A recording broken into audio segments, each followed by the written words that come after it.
very challenging. Y'all have a complete family in a sense. We do. I every day I have to remind myself of that. Oh. Every day, because it doesn't look like anybody else's. It looks like mine. Yes.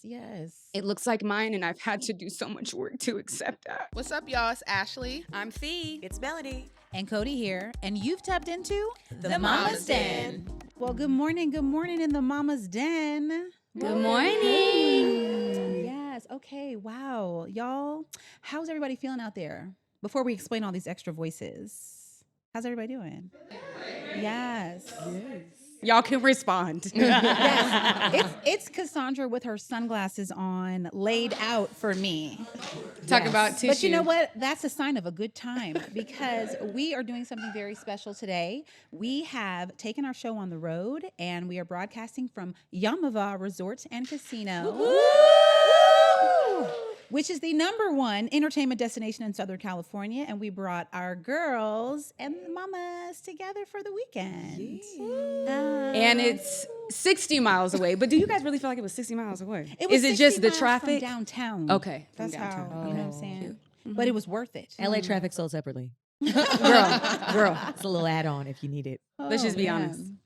So it was important to us to take time and space for sisterhood because the Mama's Den is as much about these 11 children that we have as it is about finding time to recharge and get together for ourselves. So what has been y'all's favorite parts of this time? Ooh. I really enjoyed this. I enjoyed winning the jackpot on Thursday night. She did that. I won money, y'all. And I don't gamble, which is crazy. I actually won. Shout out to my girls. Shout out to Fee because Fee was on a hunt to find Wheel of Fortune. Thank you. She was like, you have to find Wheel of Fortune. It's the game. But tell us why. So my mom loves Wheel of Fortune, and she's always like, Wheel of Fortune, Wheel of Fortune. Every time we were younger, we would go to Reno. And then I'm like, you guys, while we're here, we got to find Wheel of Fortune. Melanie did not give up, okay? We were looking for this damn game, and they said there's only one in the whole entire casino. Yep. So we went to that one. Yep. I went first. What'd you say? I did see another one. Well, we only saw one. It was hard to find that one. I was really like, no, Wheel of Fortune. I was like, that's got to be like a licensing issue. You were determined. And then, you were as determined. I was. And now after I was like, we talked about this. Everybody's got roles. It's like she was on a mission, and I felt like I was called to follow the mission. I just need my 10% though. So I got you, girl. Me too, because I was about to sit down. And I was trying to be a nice friend. And then Melanie, when I were walking at the same time, I was like, oh, where you going? And she was like, yeah. And then she sat down. She deboed you? She deboed you. She did. No, she was walking. We were walking in at the same time, and I didn't realize that she was there. So then I was like, oh, my bad. Go ahead. And then, I watched her win money. Well, she sat all of 3 minutes. Literally. I had no idea what I was doing. But God said, you're a winner today, baby. You're a winner every day, but today you're going to win some cash. So that was my favorite part. I like the spa. The spa here is really, really beautiful. Yes. Beautiful. The Serrano spa. The Serrano spa. It was really, really nice. R&B night was cracking. Sorry, friend. Come on now. R&B night was cracking. No, it was fun. But I think my favorite part was the spa as well because they have this scent called Earth. And that's what I used too. Me too. We got to choose our scent for our massages. Wait, what'd you use? Girl, I don't know. I just said she was trying to tell me all the scents, and I knew that we were late, so I was like, just tell me the names, and then I'll pick lemongrass and something else. Oh, okay, I don't know, girl. Combo, artsy. No, but that was a good time. The spa was like absolutely amazing, and I would say the other part was having 12 of our friends join us. We had a beautiful dinner together. Oh, we had a cocktail party. Mm-hmm. We had a beautiful dinner together and brunch where it was important to me that everyone who didn't know each other had an opportunity to meet and just share one thing we could do to support each other. Yeah. And so I think that is kind of what I love about our space that we've created. And anytime I get together with mamas and Black women in particular, where we are able to like find ways to elevate each other's voices and pour back into folks.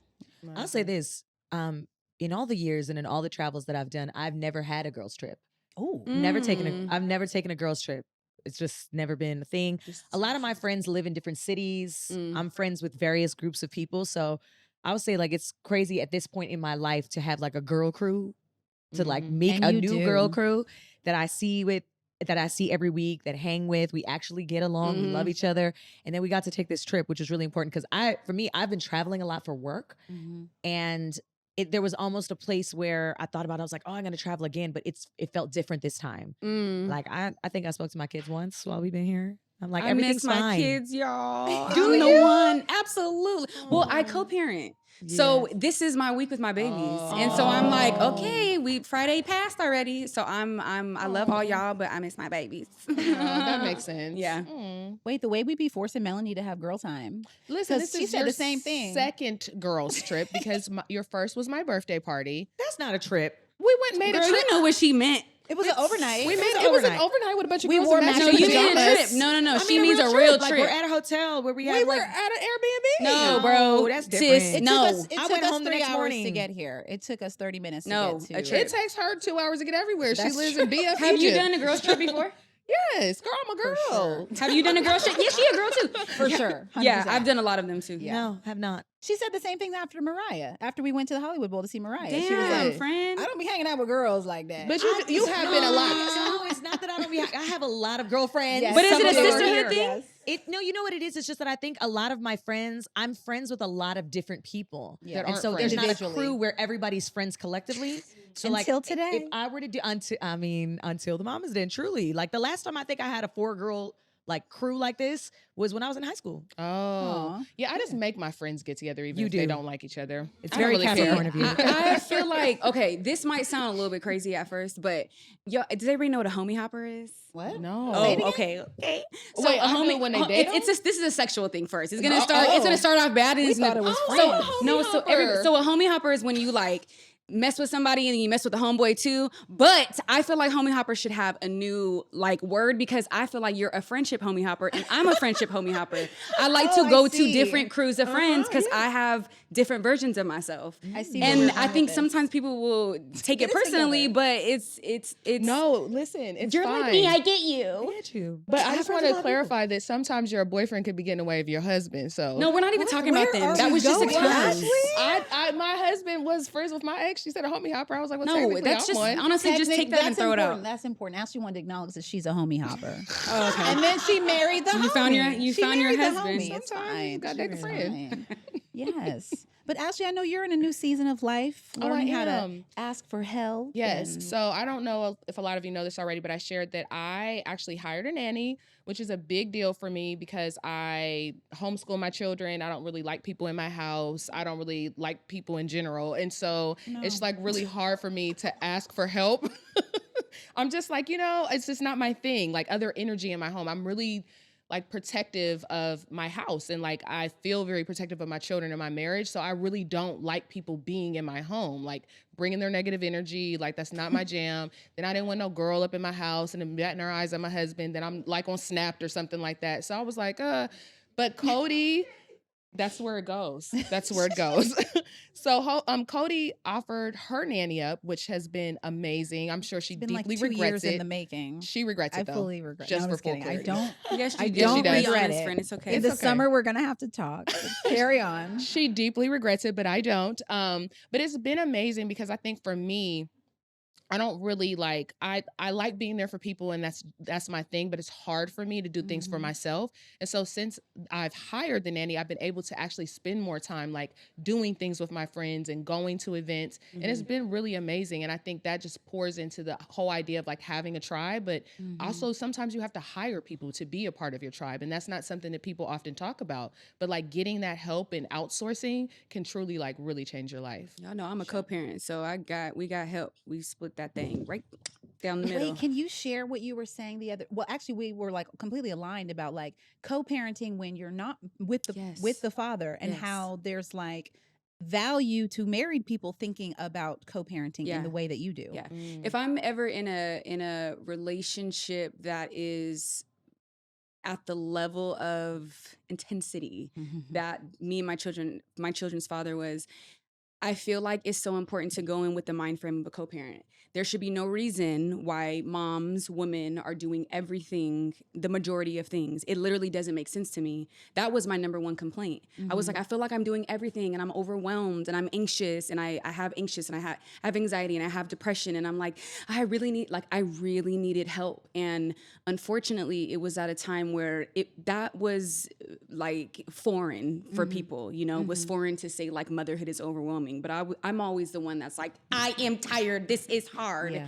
period. But now that we're in a space, and mind you, it's taken years to get to this space of peace within co-parenting. But now that we're in a space of, you get the kids on this week, I get the kids on this week. It gives me a week to just be Felicia, just to be an individual. It gives him a week to just be father, not be father, be his own individual person. And I really feel like everybody's doing it wrong. We were talking about how like married people could benefit from like, sure, we typically try to parent at the same time, right? Like it's morning time, I'm making breakfast, he's getting them dressed, like we're splitting duties, or one person is doing all of it. And then in the afternoon or evening dinner, like it's the same, where like the idea of, let's say we have a week on, not to say I'm not home or he's not home, but we have a week where like I'm doing all pickups and dinner. Yeah. And then the next week he's doing all pickups and dinner. I'm not saying that works for everybody, but I really liked thinking about partnership and parenthood in that way. Yeah. That like you can split duties. We were talking with Ashley Blaine Featherson, who is having a baby soon and trying to get all the advice about like newborn life and even later. And it was like, man, if you really think about the ways in which you can partner with your partner on parenting, there's no rule book. Yeah. No. I feel like if you don't see it, you don't know. Yeah. But I do think that if you're exposed to it, you're able to learn. To be honest, we grew up in the hood when we were kids. And then my mom got married to a white man, and we moved when we were in high school. We went to literally an all white high school. So everything was very different. But you see families together from when we were in Stockton, and there's no families together at all. So that was my idea of like, oh, that's what this looks like. That's what this thing is. But again, if you don't see it, then you kind of don't know. So when I was trying to write my story, there's a lot of things that I've done as knowing who my mom is as a single parent and following the things that she did. And then there's a lot of things that I saw from complete families. Yeah. So it's like I really taken each piece and customize it to this is what works for me, and being okay with that. But I feel like, again, if you don't see it, sometimes it can be challenging. You know what I mean? Yeah, for sure. What you looking at? I'm looking at you because I want to butt up. I want to butt up against complete families. The way you said that, just because I love the way you guys. I'm getting emotional. See, we was talking about crying, but my parents were divorced, so the way that parenting was for me, like as a child, was difficult. Love them both individually, but togetherness was not a thing. I appreciate how you guys show up for your kids, and how hard you both work at that, and just seeing that and hearing that from you. Yes, that's a very valid challenging. Y'all have a complete family in a sense. We do. I every day I have to remind myself of that. Every day, because it doesn't look like anybody else's. It looks like mine. Yes. It looks like mine, and I've had to do so much work to accept that. Yeah. And but the thing is, when there's days where I'm feeling that it doesn't look like society or whatever, I'll call him and say, this is what it is. And he's like, no, Fee, look at our kids. They're phenomenal. They're smart. They're happy. They're healthy. And so sometimes I do have to get pulled back in to be like, no, this your story, girl. Yeah. Like, you are writing it. You are the one who has the pen to this paper. So I appreciate you saying that. Well, I also want to point out, I always tell you this, like my parents were not together since I was 2 years old. And I feel like I had the best childhood in the world because my parents were friends. And a lot of my friends' parents got divorced when they were older. So I feel like that was like, also traumatic for them because they thought their life was one way. And then when it happens when you're older, sometimes it's even harder. But I feel like because my parents openly loved each other, they lived in different homes. They never disrespected one another. They, it was always like, when you go over there, that's your stepmom, you have to respect her. Like there was a level of love and a standard that was set that was just love in general. Yeah. And I don't feel like, obviously, I wish I lived with my dad. Like that sucks that we had a split time, but I don't feel like a lack of love or a lack of family. And I feel like, to what Cody said, is that your family is complete. And I felt like I grew up with a complete family. Like I had an extra mom and I had other siblings, and it was really beautiful. And I just feel like it's about the love that exists, because people can be married and be unhappy and have toxicity in their marriage and their home. Like two people being together in a home does not mean anything. That doesn't make a family. Not at all. It's just two people living in a house together. And you said it yesterday, Fee. You said it. You're like, I'm so glad that my kids get to see me and their father living healthy lifestyles individually. Yep. Yeah. Like it's so important. Your kids get to celebrate that and love that for you too, Mm-hmm. which is the best thing your children could see Yeah, is you being yeah, happy and healthy. that's important. And I think a lot of times for some of us, it's what we experience as children. Mhm. So with my mom, I saw my mom struggle so hard. Yeah. So even now she has her internal things, as we all do. But I've seen her struggle so hard and always being like, well, damn, if my dad was there, but if this, and so this idea of complete family came from this idea of society, all the things, right? But I can definitely say I'm so thankful that, and I check in with my kids all the time. You guys know this. I'm always like, literally a couple weeks ago, I asked them, I'm like, you guys still okay with me and daddy being separate? Are you guys still okay with her being your stepmom? Are you guys still okay with mommy living here and daddy living there? And they literally are like, what are you talking about? We're fine. And I'm like, cool. That's all I wanted to know. Yeah. The goal that we've always had, no matter if he thinks this way, I think this way, the goal is always, if we're going to have an argument, we argue over here, but we don't come to this level where the kids are and we protect this thing. So yeah, it's his Beautiful. levels, y'all. Well, also shouting out sisterhood, and I'm not gonna put nobody on the spot, but our Marlo, we all have our own relationship with Blair, who is related to Felicia's children's father, and I'm just I love that we're all able to do that, and that there's a sisterhood there that I'm sure has its complexities and layers, but like, it's just really meaningful to see all of you guys working at your family. Yes. But bringing it back to sisterhood, because I think the family tribe is what we were really talking about with the co-parenting and removing complete family and knowing that every family looks different.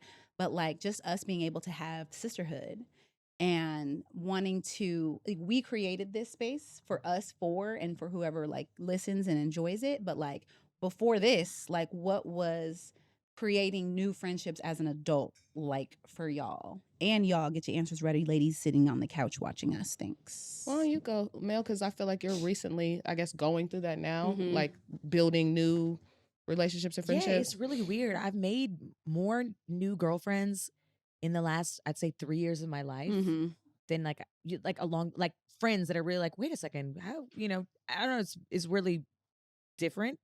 I don't think you expect to make new friendships and new bonds when you get in like your late 30s, early 40s. You're like, I have all the people in my life. And then a lot of the people that I thought were going to be in my life forever are no longer there. With love. Yes.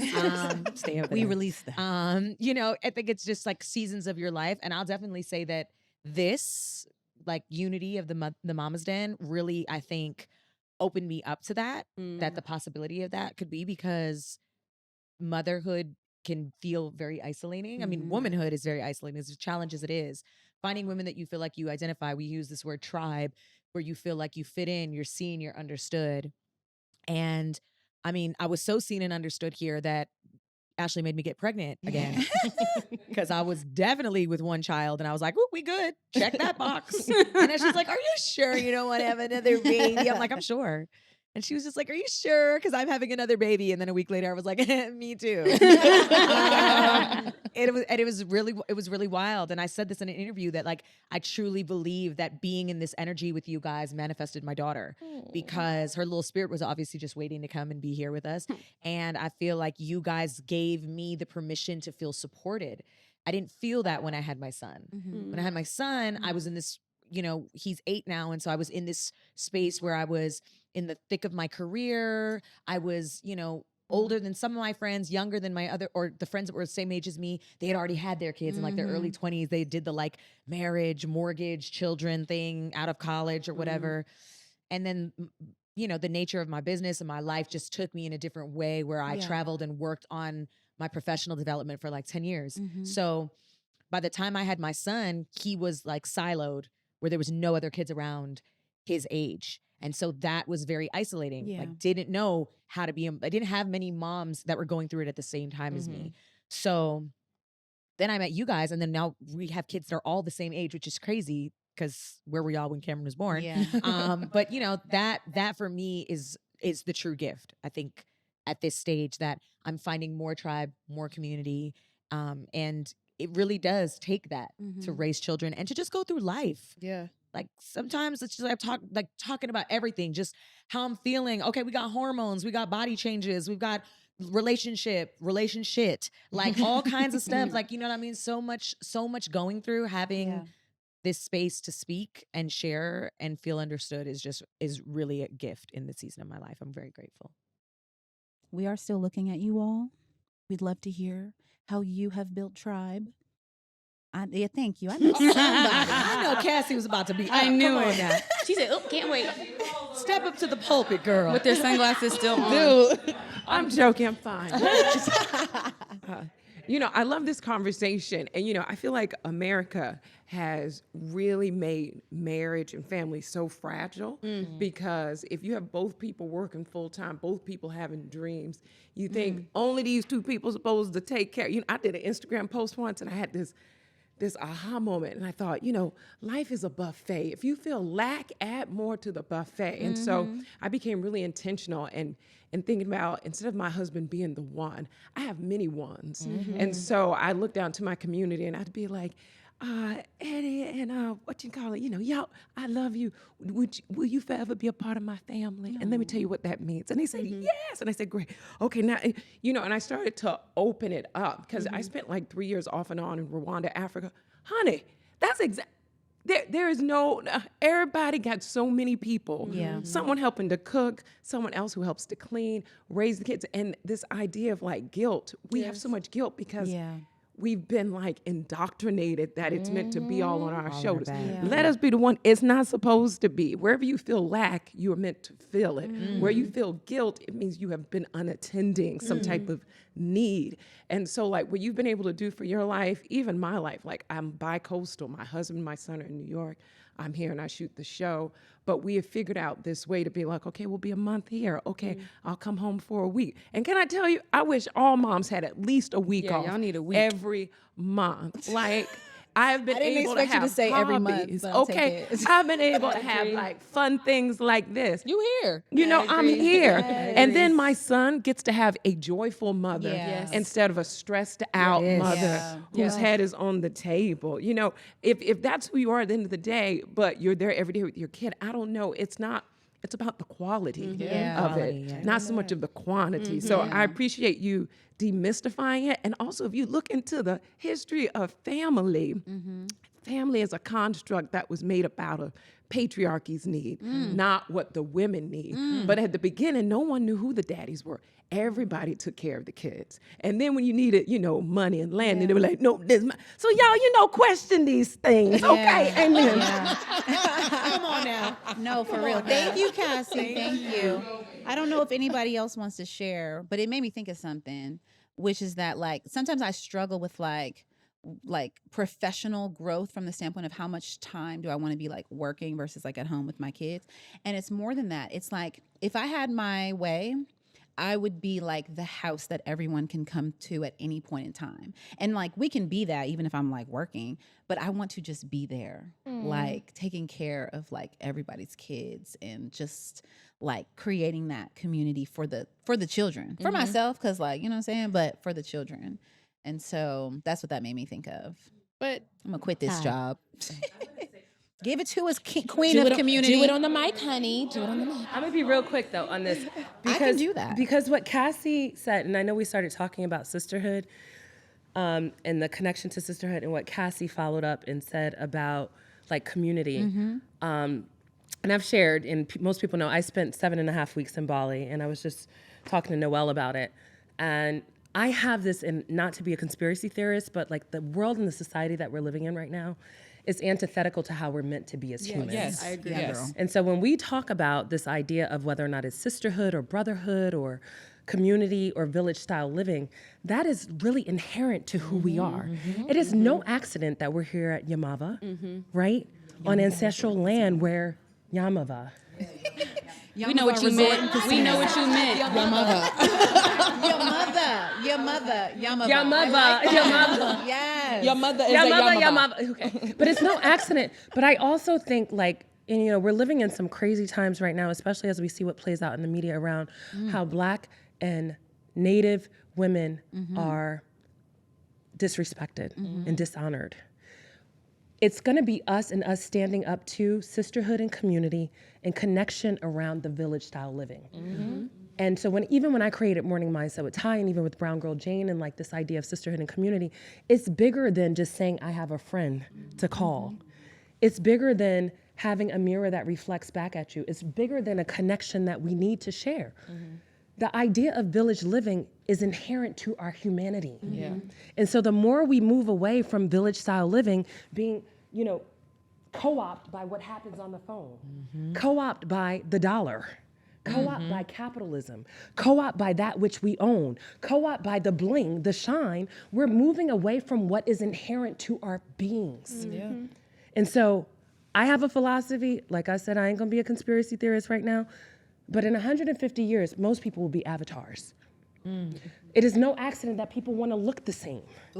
It is no accident, it is no accident when we talk about the compounding of races and ethnicities. We are losing our souls. And I feel this so deeply. And this is not about what you believe, but so the village style living gets us back to understanding identity, and not our individual identity, but our identity in connection to humanity. And the person who's next to us, whether or not they're the grocer, the person who gardens, farms the food, cooks the food, the person who has the house that's open for everyone to love. And this is inherent to our beings. We as Black and brown people were the first philanthropists. There was not anyone that went in the village without food, whether or not you were related to that person or not. Whether or not you had or you didn't have. So sisterhood, village, community, It's where I'm it's here at. for it. And I might be moving to Bali next week. Thank you. Yes. I guess we're all going to Bali this year. Keep that door open, girl, because we're coming over. Yeah. No, that should have been the closing. Sisterhood, sorry. Angel has a word for us. Angel's got a word. It's not gonna be that. I'm not taking you to Bali. But it's on how to build. You asked about community. Yeah. How you built your tribe. So when I was pregnant with my first son, no one in LA was having kids because that was just unacceptable to have a child in your 20s. They were like, "You're an infant," and I was like, "I got all my eggs now, though." So I realized I was just like, I'm alone. I'm by myself. It's me and this little boy, because my husband was working. So I am very intentional about like finding relationships. So first I joined this one like mom's club. I was the only Black woman in there. The women were very privileged women, and I just was my Black self with my Black child. I had a great time, but then I was just like, I need Black women. Yeah. Where are they? And I hunted them down until one time, I think because I was so intent on like manifesting this, while I was on a plane, I was sit with he was one at the time with my 1-year-old son. I was sitting beside a Black man. My son slept the whole flight. He was like, "Did you drug your child?" I was like, "No." He said, "You know what? My wife, she is a part of this Black moms group in the Valley." I was like, "In the Valley?" And I was like, "Can you give me her information?" I was like, "I don't know you. I don't know your wife, but I still want to find these people." So I ended up meeting his wife. I ended up being a part of this community of Black women and became friends with people who had kids my age. But then from there, I was just like, there's so many Black women that don't know about this group. And I know I'm not the only Black woman in the Valley that's feeling alone being a parent. So me and 3 of those other women, we chartered a chapter of the Mocha Moms, which is a national organization to support mothers of color. And I remember it started with 5 of us, and we now at year 10 have 165 Black women that are like, when I tell you, we have a group for people who like to watch reality TV shows, a group for people who want to just be on the Peloton but not really use their Peloton. But it's amazing to see how quickly when somebody joins the group, they find their tribe. They're like, "Oh, you're the person that I've been needing to be with." And I think for a lot of us who are transplants in LA, I think we realize what we are missing from where we're from. Like I had my sisters. My sisters didn't have to worry about a babysitter. I was their built-in babysitter. There was no who is going to watch my child. So I think, especially when you're not living where you grew up at, it's got to be intentional. I know we all hope that it's just going to, listen, it did happen with me on a plane, but there's something about actually putting the intention of getting the thing that you need. Yeah. That's it. Nobody. Yes. The intention is really there. I do find that for me, what I'm grateful for with this community of women. And honestly, for everybody here, it took intention to be here. It took intention to say, I'm going to carve the time out. I'm going to say yes. I'm going to give myself permission to take the space. I'm going to show up because I know life is busy. I mean, Beck is here. Beck and I literally probably live 27 minutes away from each other. We are constantly like, why are we not why have our children not? Should we just start having parties just to celebrate Thursdays? every We Saturday. talked about just having parties. Like, why? Please do that, though. Life gets so busy and it does require, but also too, I love that I'm in a season where people understand, like life is going life. But there are moments where you have like this, where we all said yes, we all took the time and we all came out. And so I think that too, to what Angel's saying, is like making the intention to be there, making the intention to say, I'm going to carve this time out to connect with other women, to create space for me to be me, is really, really important. It's necessary. And I think women should never stop doing that. Ever. Pre-children, with children, when children are grown. So many times women get lost in the identity of other people, their children, their partners, their jobs, whatever it is. And then they look up and they're like, wait, who am I? What do I like? What don't I like anymore? I'm connected to this version of myself that I thought I just had to be for forever, but do I even feel like that girl or that woman anymore? And I think that that's what moments like this allow for us to do. Yeah. And I just think it's beautiful. And I think too, the folks that come up to us saying they've heard the podcast and appreciate the space that we've created, like, we all have to be responsible for creating or finding the community that we need. Like, life, social media even can be very isolating, but with intention, you can find or create that tribe. Because what we know for sure is that we all need it. Everyone we know is asking for it or creating it, like Angel, and then saying, come to ours, we got you.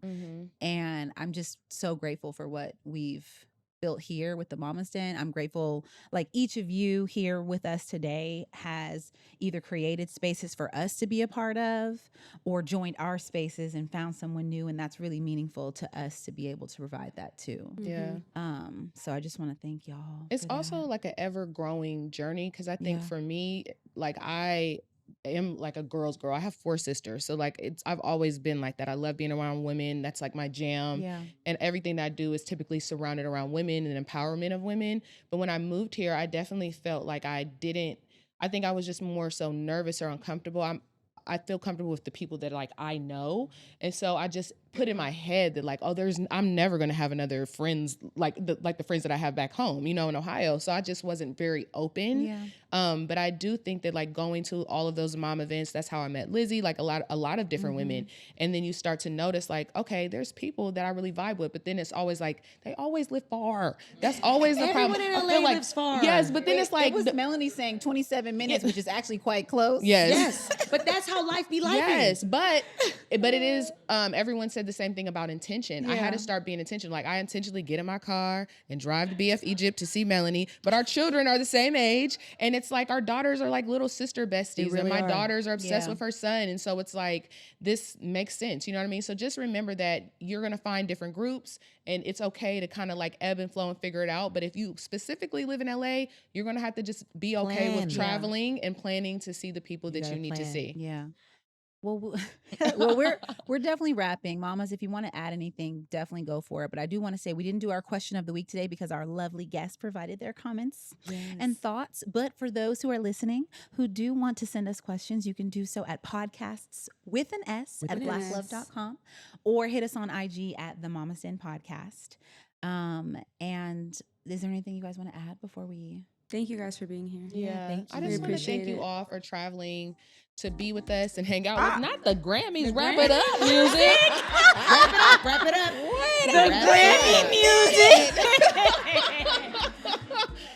We'll call it. We'll for this call it. award. No, I'm kidding. Give it to us, Ashley. What you got? I wanted to say thank you for coming and spending time with us. People came and then they had to go to other planes and Yes. baby showers. Yes. So like, it's not lost on us to bring yourself here. I know you all have children and things to do and businesses to run, and we appreciate you. businesses. Yeah, multiple Child. businesses and multiple things. So we just appreciate you spending time with us, and we love you all, and you're all beautiful and you all look pretty. Okay. Can I say one last thing too? I want to shout out Honest Company, who gave us some gifts for all of you and for us. Yes, thank you. I want to shout Honest. out Be Rooted, Black-owned, Black-designed journals that also provided some stuff for all of us. And then, ladies, you will be getting some gifts from the mamas, including Ashley's journal, the Forever Journal, and Felicia's candles, Mindful Fee, but also curated by Alexis P. Also provided some journals for us. It's a stationery company you must know about. Google, curated by Alexis P. Because right. Jada Paul joined us this weekend, and she is the creator, her and her daughter. So thank you all so much for listening today. And watch our episodes on Black Love's YouTube channel every Tuesday, and subscribe so you don't miss one. Same to the ladies here. If you have not subscribed, subscribe. Tell a friend to tell a friend. Okay, thank you. Where's her wrap it up music, Chris? Now, Chris, play the wrap it up music. Thank you. Thanks, guys. Thank you.